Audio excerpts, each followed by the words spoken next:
আগে তো জানি না আমি, জানার পরে যে তেল দিতে আসছি পাম্প বন্ধ, চলবো কি করে ভাই বলেন, গাড়ি চালাবো কি করে বলেন। এই তো কিছুক্ষণ আগে আসলাম, এসে দেখি যে পাম্প বন্ধ। কিসের জন্য পাম্প বন্ধ তা আমি জানি না। এখন তেল যদি না পাই তো গাড়ি কিভাবে চলবে বলেন।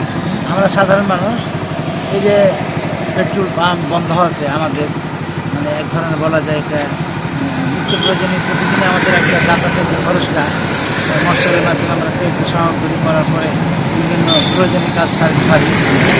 এখন যেহেতু পেট্রোল বন্ধ, এটা যেন আমাদের জন্য একটা কী বলবো মরার খাড়া।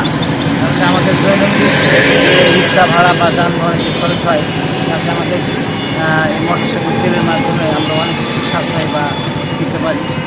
তো যাই হোক, এখন হঠাৎ করে আইসা দিচ্ছি তেল বন্ধ, এটা তো আমরা কোনো বিপত্তি বা কোনো কিছু জানতে পারলাম না যে আজকে পেট্রোল পাম্প বন্ধ হয়ে গেছে। এই জন্য এটা আমাদের দুর্বিষহ জীবন। হঠাৎ করে সব কোনো কিছু হয়ে যাচ্ছে, কোনো কিছু না জেনে, কোনো কিছু না করে। তো এখন তো আমরা এই সকালবেলা এসে মশলার তেল নেই, এটা বেঁকে দেয় অবস্থা করেছি। এটা ঠিক না, কারণ যে পেট্রোল পাম্প মালিক আগে নাকি খুলনা হলো, এখন রাশিদ তো শুরু হয়েছে, এটা আসলে আমরা জানতাম না, এখন একটা বেকারে পড়ে যাচ্ছে।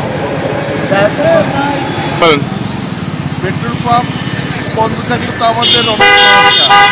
যে আমাদের দৈনন্দিন প্রয়োজনীয় একটা জিনিস, পেট্রোল না হলে আমাদের গাড়ি চলবে না।